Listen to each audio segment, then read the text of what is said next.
X-Men is one of the most beloved superhero franchises in movie history, and they're also one of the first. Starting in the year 2000 with X-Men, they shocked many people who just wrote off superhero movies completely as campy and overall just not to be taken seriously. Because these previously yellow spandex team of weirdos was now actually pretty cool and portrayed in a realistic way that a lot of people could relate to. Unlike some movies at the time, yeah, Batman and Robin, I'll cancel the pizza. the movie was actually really well received, so they obviously made a sequel, X2, which also did very well, and was followed by X3. Now, here's where things got a little muddled in the franchise, because up until this point, the director Bryan Singer had directed the franchise, and he built somewhat of a universe. But, for X3, released in 2005, he chose to instead leave the franchise and work on Superman Returns. Nice job, man. Instead, we got director Brett Ratner, and the result was the X3 that we all know and love today. Yeah, no. X3 was critically panned and all around viewed as by far the worst in the trilogy. Now, people kind of started to lose faith in the franchise, you know? So naturally, the creators, they had to win back the crowd with another great movie like the first two. Enter X-Men Origins Wolverine. A boring, ugly, stupid movie with almost no redeeming qualities that took the nice, steamy dump on the franchise. Remember that hardcore version of Wolverine that we saw in the previous movies? Well, he's back, with more hardcore than ever fighting. And he's fighting his greatest foe yet. Trees, sinks, really bad CGI ladders, and a really fat guy. This movie's so bad that Fox just kind of ignores it now. Like, literally ignores its existence. What did you do? Me? I didn't do this. So after X-Men Origins, the continuity got really, really muddled. The next trilogy was the prequel trilogy, which started with X-Men First Class, and that actually did really well. Like, I really liked that movie. And that was followed by Days of Future Past and X-Men Apocalypse just a few days ago. Now, there's also The Wolverine, but they kind of ignore that one too, so I'm not going to talk about that too much. The only problem when you make a prequel trilogy is that you're bound to screw up somewhere, especially when you have 5 movies that you're basing this off of, and that takes place after your movie. So it's not always the best idea. One example of this is in X3, Charles and Magneto, they visit Jean Grey and take her to their school in a flashback sequence right at the beginning of the movie. Now this one flashback scene is contradicted so many times it's ridiculous. Like, in the flashback, Charles has no hair when they visit Jean's home, and she's around 12 or 13, I'm guessing. But in X-Men Apocalypse, Charles doesn't lose his hair until 1983. And by that time, Jean is in her late teens, and she's already been in the school for some time.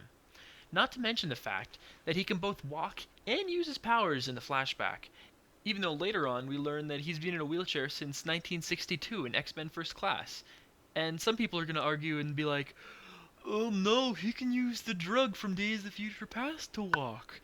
Yeah, sure he can, but that takes away his psychic abilities while he's taking the drug, which he fully uses on Jean in the flashback, so that's not an excuse.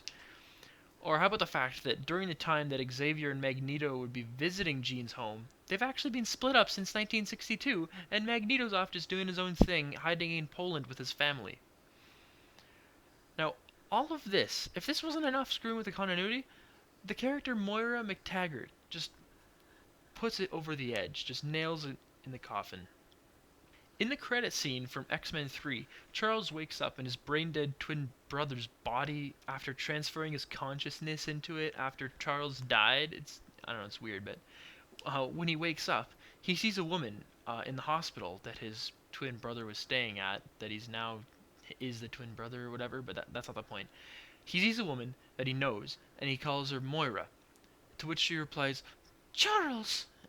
Which clearly shows that she knows him. Now, this character is Moira McTaggart. And you know what? That's all fine and good. It's really confusing, but, that's fine. If they hadn't shown Moira show up in X-Men First Class in 1962, about 43 years earlier. And I looked it up. She's just a regular human. She's not a non-aging mutant or something. They just screwed it. They didn't even care. She's just, oh, wait, we put her here. Oh, whatever. Just throw her in. I'm sure people won't notice. It was in the credit scene anyways. And you know what? It's hard to blame them for Moira because no one looks their age. In 1962, you had Eric Lenscher and Charles Xavier and whatnot. They all look like, like 20 or whatever, a little bit older. Okay, 10 years pass. Days of Future Past takes place. They all look exactly the same freaking age. 10 years later, X-Men Apocalypse, they all look the same age. No one ages in this franchise. It's ridiculous.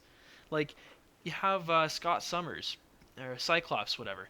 His brother is supposedly supposed to be like 40 for some reason, even though Scott is only like 16. Well, how the heck does that work? He looks like he's freaking 20. Or how about the fact that X-Men Apocalypse is set at the exact same time as X-Men Origins Wolverine, with a lot of the same events happening in completely different ways. Like, in X-Men Apocalypse, they show Wolverine's origin again, but very differently, like a lot more comic-oriented in like the old TV show. Same as Cyclops, they show his origin in both movies, but they're in completely different ways, like completely different events play out. Or how about Emma Frost being in X-Men Origins and in X-Men First Class?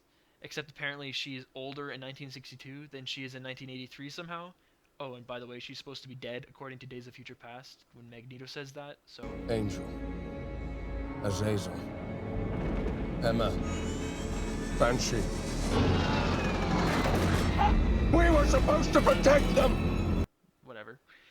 And I also like how they made the movie The Wolverine only a year before Days of Future Past, but they completely ignore the events of that movie. And in The Wolverine, he loses his metal claws because like they're ripped out by the weird Asian dude. And then in Days of Future Past, he clearly has the metal claws. So I don't know where they were trying to go with that, but it's kind of pointless. Anyways, there's a lot more to talk about, but I'm just going to stop because I've kind of ranted for a bit. In conclusion, regardless of these flaws and the fails in the continuity, I actually really like the movie's franchise. Regardless of the fact that they basically tried to erase some of the movies from existence if they don't like them. It's a really good franchise. I like the movies, and I'm actually really excited to see where it goes next. Anyways, thanks for watching this, I guess. If anyone does, thanks. Probably no one's going to.